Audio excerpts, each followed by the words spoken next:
usted de ansiedad y se pregunta por qué me pasa a mí eso? Hola, soy la doctora Lizeth Duque, neuróloga, y el día de hoy vamos a ver algunos puntos que explican por qué ocurre la ansiedad.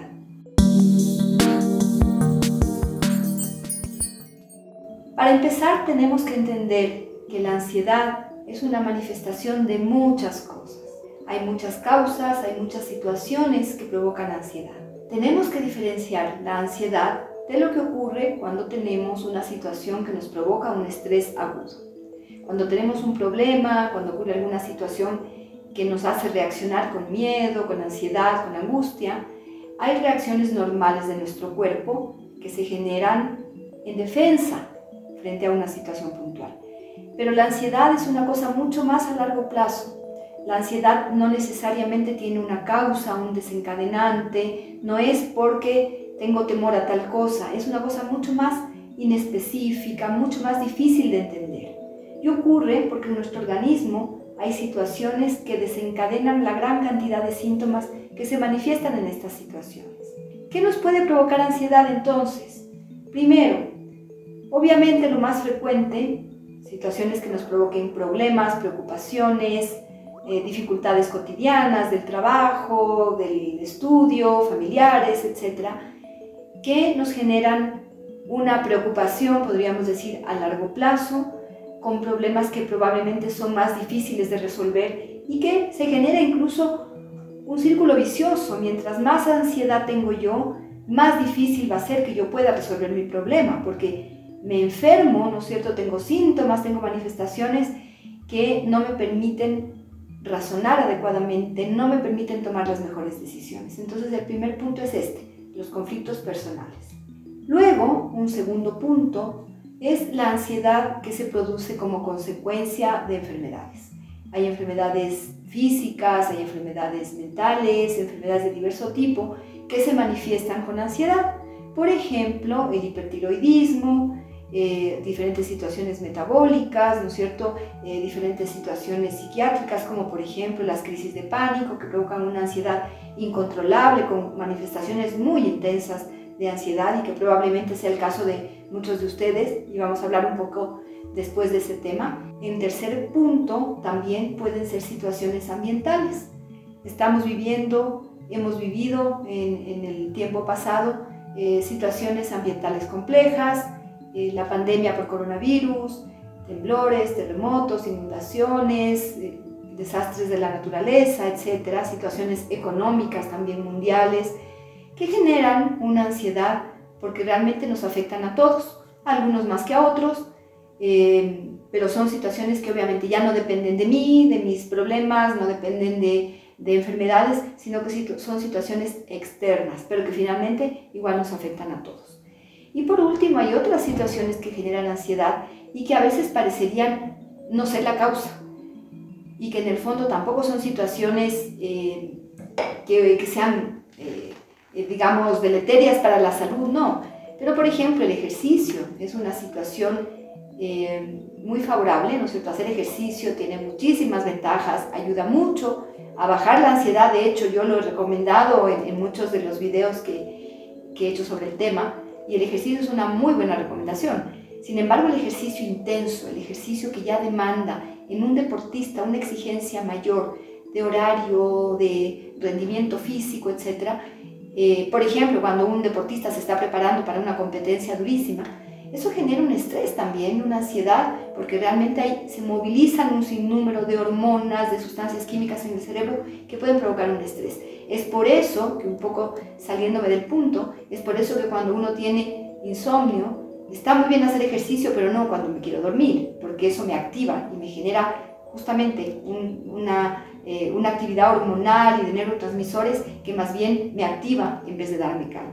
Si les interesa este tipo de contenido, suscríbanse a mi canal para que reciban mayor información sobre estos temas y otros bastante interesantes.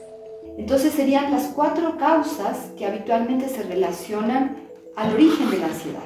Y la ansiedad igualmente puede ser muy leve, puede ser muy intensa, puede afectar de mayor o mejor manera. Sin embargo, ese es el aspecto que más preocupa, ¿no es cierto? El no saber por qué a mí me pasa, ¿Por qué a lo mejor a otra persona no le pasa? ¿Por qué nadie entiende lo que me está pasando? Que también es una situación muy importante. Quien no ha sufrido un cuadro de ansiedad difícilmente va a entender a veces la intensidad de los síntomas, lo difícil que es controlar esto, y realmente por este motivo es que se afecta habitualmente la vida cotidiana. Una persona que tiene mucha ansiedad tiene otras afectaciones, otro tipo de manifestaciones, de síntomas, de complicaciones que en el fondo se derivan de lo difícil que es controlar esto. Y en cierto modo ayuda cuando uno entiende por qué me está ocurriendo esto, qué está pasando en mi cerebro. En mi cerebro están ocurriendo cambios químicos, hay sustancias químicas que se están movilizando, normalmente nosotros tenemos una regulación en nuestro cerebro. Tenemos sustancias que nos ayudan a calmar la ansiedad, como la serotonina, tenemos sustancias neurotransmisores, que se llaman estas sustancias químicas del cerebro, como la dopamina. La dopamina es la llamada hormona del placer, ¿no es cierto? Es la que nos ayuda a disfrutar de las cosas, pero también hay otras sustancias químicas que influyen en el sueño, en la memoria, en el estado de ánimo, es decir, en todo nuestro funcionamiento cerebral y por supuesto en nuestro funcionamiento general. Entonces esa es la razón por la que químicamente nuestro cerebro tiene un desbalance, se provocan los síntomas.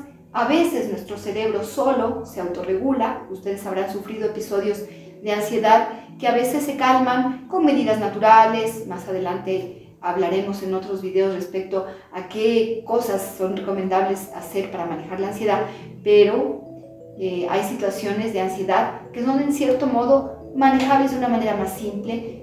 Muchas personas se conocen y dicen, yo sé que cuando tengo ansiedad me voy a caminar, me voy a tomar voy a tomarme un jugo de frutas, voy a respirar, voy a hacer un método de relajación. Hay muchísimas situaciones que sirven, no para todas las personas, cada persona tiene a veces una respuesta mejor a un método que a otro, pero en el fondo hay ocasiones en que realmente el nivel de ansiedad es tan alto que se requiere la intervención médica, que se requiere una evaluación, que se requiere examinar ciertos factores y decir, bueno, ¿qué está pasando? ¿Por qué esto es recurrente? ¿Por qué no se mejora con nada? Y obviamente en ese caso es muy importante buscar la causa y no dejar pasar esto. La situación que no es conveniente es que esto se vuelva algo crónico, porque se va volviendo un círculo vicioso y, como les decía, afecta otras esferas también del rendimiento cotidiano, del sueño, el rendimiento laboral, incluso aspectos sociales. Hay más riesgo de tener depresión, etcétera, que son complicaciones que, si son evaluadas a tiempo, muchas veces se pueden evitar y se puede llegar a un buen término. En conclusión, la ansiedad tiene tratamiento, pero el tratamiento depende mucho de cuál sea el origen y de cuál sea la causa. Y obviamente siempre hay que pensar que hay muchos factores que podemos ir manejando y que eso puede llevarnos a tener una intensidad menor de la ansiedad o a eliminarla cuando encontramos un desencadenante muy claro. ¿Cómo se produce la ansiedad? Hay muchas situaciones que yo explicaba ya que pueden provocar cuadros de ansiedad, pero en el fondo, cuando llegamos a tener una ansiedad demasiado difícil de manejar, entendiendo cómo se produce toda esta angustia y todas estas reacciones de estrés, realmente cuando uno tiene una situación repentina, algo que me provocó una angustia, una ansiedad, habitualmente el organismo reacciona, como he dicho antes, de una manera muy intensa. Cuando no logramos una manera muy intensa pero transitoria, hasta que el problema se resuelve, unos días, y el nivel de estrés baja. Esa es una etapa de estrés agudo. Existen otras etapas que vienen después si es que no se resuelve el problema, y luego ya tenemos una etapa en el fondo de enfrentar la situación, ¿no es cierto?, de resistencia a la ansiedad. Yo trato de no tenerla, pero no logro resolver el problema, y ahí ocurren otros cambios químicos más complejos. Ahí es cuando ya uno empieza a tener síntomas, cuando ya tengo dificultades para dormir, cuando tengo mucho apetito o no tengo apetito. Es un número de manifestaciones que son producto de que no estoy pudiendo controlar la situación. Cuando logro controlarlo, en cambio, mi cerebro vuelve a su nivelación previa, ¿no es cierto? Se regulan, como yo les decía, la dopamina, hay una sustancia que se llama GABA, se regula el cortisol, se regulan todas las sustancias químicas que en mi cerebro permiten que el nivel de ansiedad baje y que esto se vuelva a su nivel basal de tranquilidad, de armonía, etc. Pero cuando no logro en esta etapa como de lucha, de resistencia, no logro resolver, no encuentro un mecanismo que me ayude, pasa a una tercera etapa, que en esa etapa sí realmente ya la situación es muy compleja, porque es una etapa total de desequilibrio, es una etapa ya, digamos, perdí la lucha.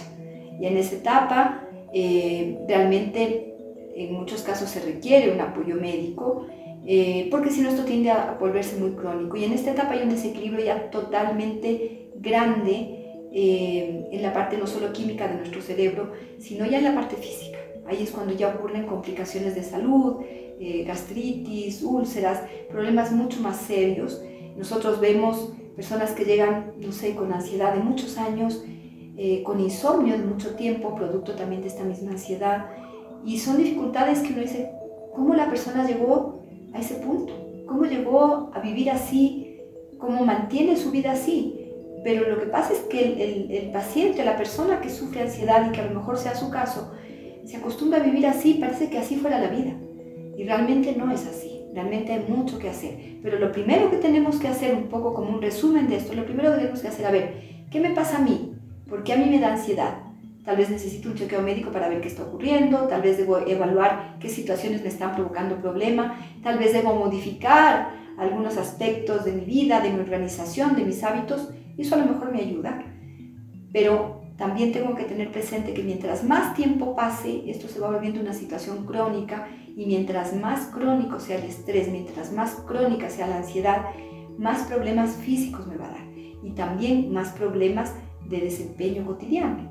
Por lo tanto, es muy importante no dejar pasar la ansiedad si es que uno ve que esto está durando más allá de lo que debería ser, que está durando más allá del problema, el problema se solucionó, se calmó, pero sigue esto y no lo puedo controlar y nadie me entiende, pero yo me siento horrible y siento que me voy a morir. Hay situaciones en que se llega a un punto de nivel de pánico, ¿no es cierto?, en que la persona siente realmente que se va a morir, tiene una angustia tremenda, taquicardia, sudoración, evita ciertas situaciones, llega al punto de aislarse porque siente que frente a ciertas situaciones los síntomas son peor.